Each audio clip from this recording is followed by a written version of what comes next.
Good morning to all. Today we are going to start the part of third unit, which we have already covered, and after that, what we are going to see.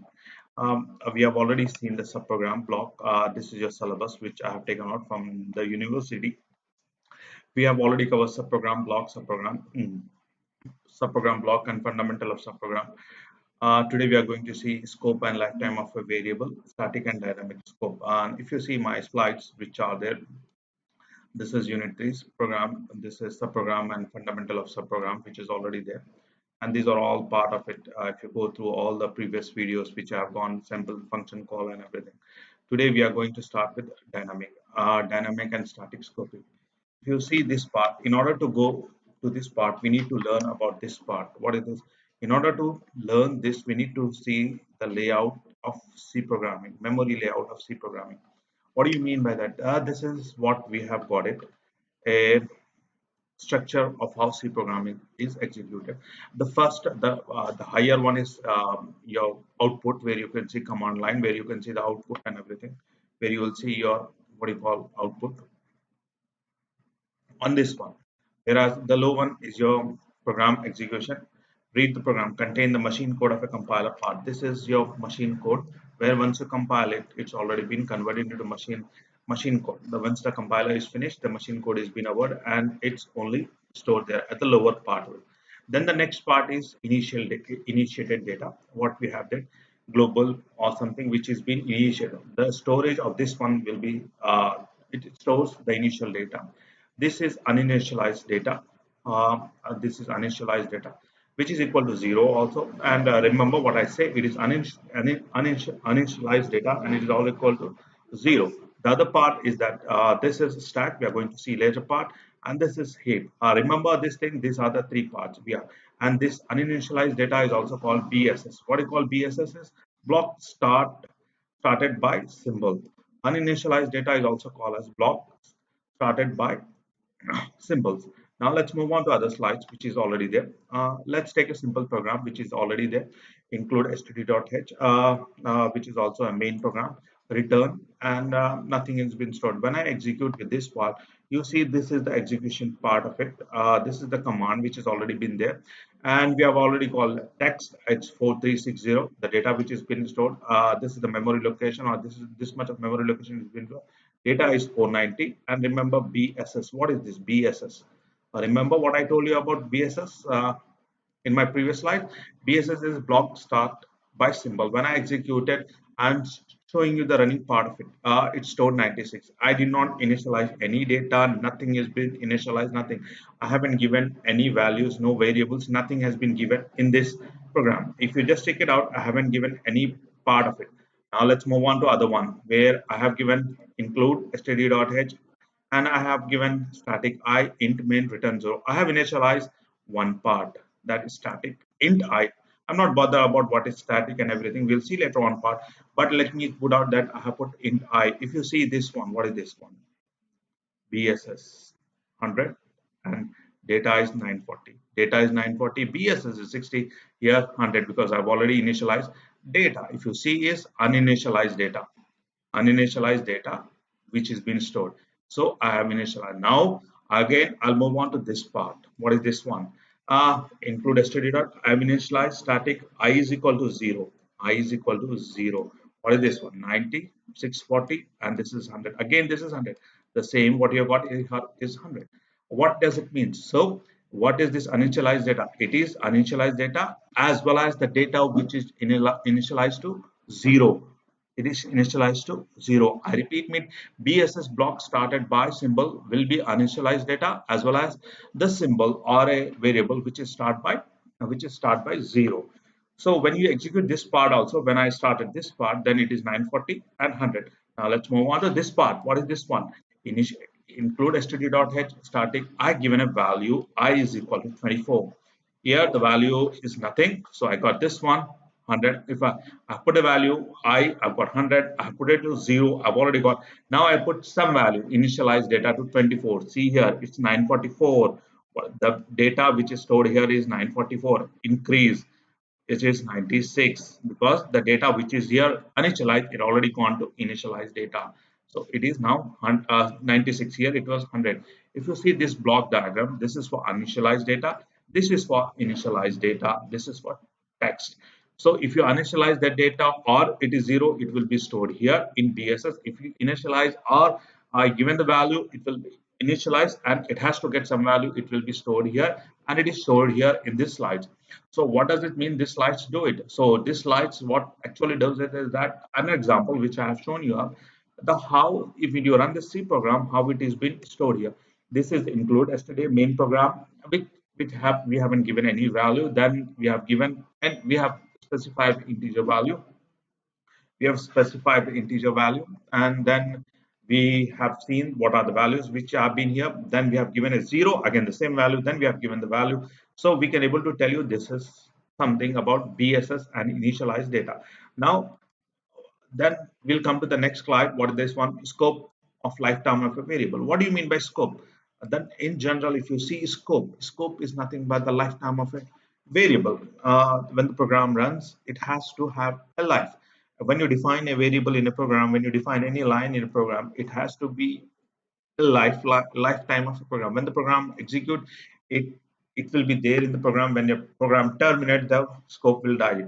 So the variable is available throughout the lifetime of a program. So how do you specify that one? We have got the properties of a variable. We have to have a name.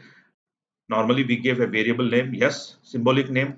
Normally we define int I name B, C, D, and an address where it is going to store, a normal location in a memory location where a variable is stored, and then type, data type. What are the command we have to specify? The character, byte, integer, whatever it is.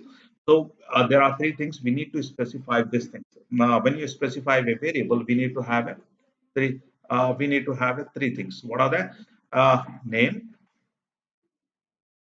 and address and type. Let's take an example. I have defined int I.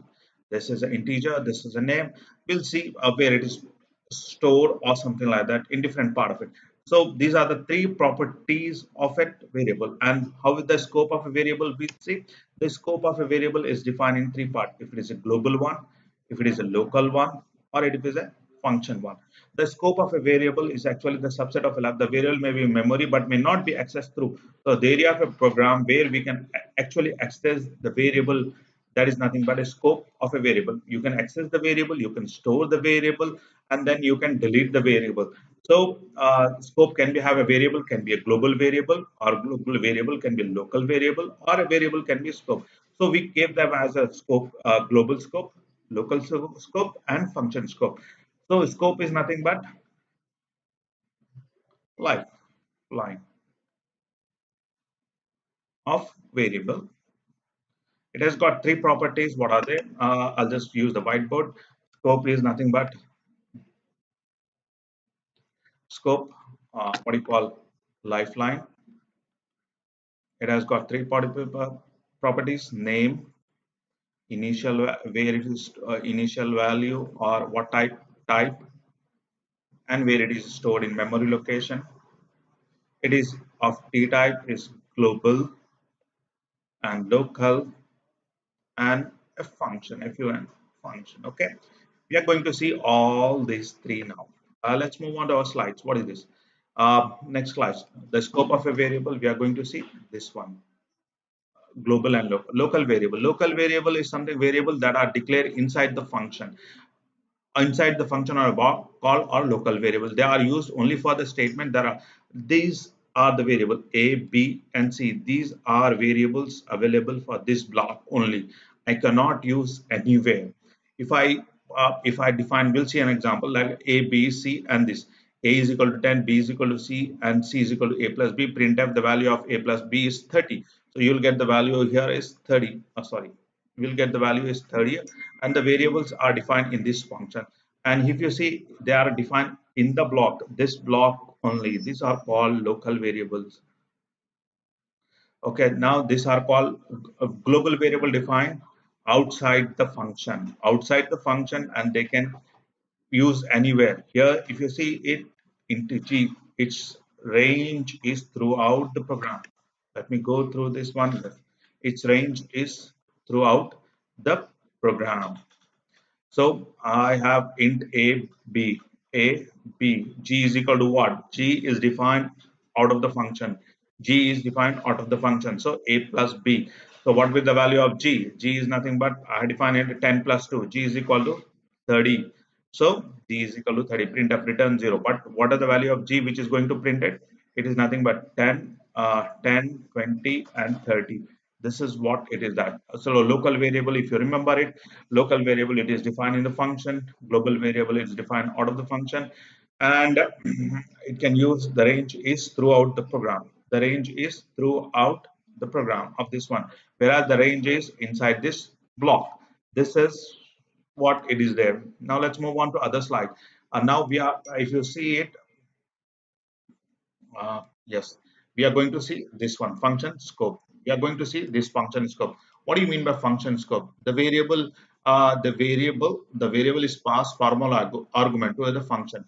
Means when a function is there, when you pass the argument, we can say that function scope. There are two type of scope. That is actual parameter, and then there is a formal parameter. And for actual parameter, the parameter which is passed to the function is known as actual parameter. The parameters which received by the function is known as formal parameters. Remember, the scope of a function is divided into two parts. That is called, I'll take this one, control Z, new of control Z.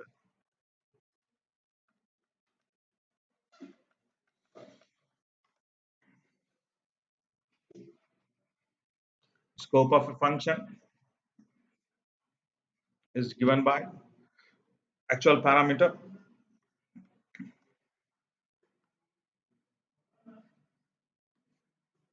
and then this is a formal parameter.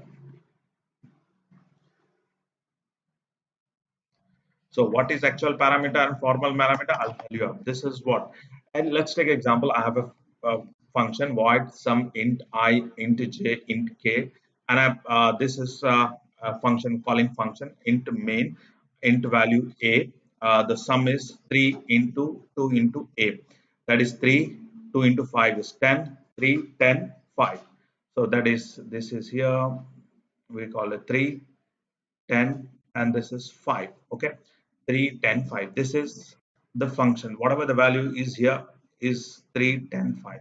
Now return 0. Now void sum. What are the values of 3 will come here, 10 will come here, and 5 will come. What is this one? The parameter which is received by parameter. The parameters which is received by this function, this is called as formal parameters. The parameter which is passed here, already passed to the function, is called actual parameters. The parameters which is passed to the function is called actual parameter. The parameters from that function to other one, it is called as what we call formal parameters. So the value of s is I plus j plus k. What is I? It is nothing but 3 plus 10 plus 5. So value of is 18. So the printf, the value is 18. So you can see that what is actual parameters and what is formal parameters, and how the function is done with the help of an example, which is I've already explained in my slides. So when they ask you in the exam, explain the function scope or something like that, you have to go with an example. So if you go by this slide, I'm already given an example. Here also I've given you an example. Here also I've given you an example. So actual function scope is nothing but it is passed by two things: actual parameters and formal parameters. If you see it there, everywhere we are passing the variable and we seeing what are the how the variables are used in different parts. Now let's move on to other one, scopic, static scopic. Now comes, so in order to know the scopic and static scopics, we need to know how the memory is stored. We need to know what are global and local variable, and we and function how it is used. Then we can able to tell you what do you mean by static. So in order to know that is static, these are the steps we have to go carry out. That is static scoping, or we call it as lexical scoping. We call it as lexical scoping. That the definition of variable is resolved by searching its containing block or a function. If that fails, then searching of that outer block and so on. Let's take an example. I have got, just see this one. I'll give you an example. Int a, int b, a is equal to 10, b is equal to function a, int a. int C is equal to B by C. B value is search here. Is it there? No. So what will happen? B value will go back and search this. Searching its container block or function. If that fails, the searching is outer block. The searching will be done in outer block. Yes, A is equal to 10, B is equal to 20. 20 by C, 20 by 5, that is equal to 4. The value of C is 4. What does it mean? Static scoping. Static scoping is nothing but the block. If you want to search any function, if you want to search any variable in that function, if it is not there, we are going to see the outer, we are going to see the outer containing block. Whereas dynamic block, the definition of the dynamic variable is by searching its container block. If does not find, search calling function. Calling function. Here we are going to search the calling function. Here we are going to search the block. Here we are going to search calling function. Remember, we are going to see calling function. I have defined int a, int f1, and m2, int I main. Int a is equal to, then I've gone to function variable. What is function variable a? Int a is equal to int a. It will pass here. Function a value is 10. It is passed. B is equal to b plus 10. Yes, b plus 10. Then function b, which will go to here. C. So C is equal to A. Is that A available? No, it is not available. It will go here. Is it A available? No, it is not available. It goes here. What does it mean? The value of A is not available in this function. The value of A is not available in this function. The value of A is available in this function. So we are going to see the block. Here we are going to see the function. That is what scoping of dynamic scoping. In order to explain this dynamic and static scoping, we need to know the concept of this one. Memory layout of C programming or any programming language, then how the data is stored. I've already explained you up. Then it is of three different types, and these are all things which we are going to see. In my next class, which is going to happen it by tomorrow, I'm going to explain you issues, what we call design issue of subprogramming, and we are going to do this two part. Okay. Thank you very much.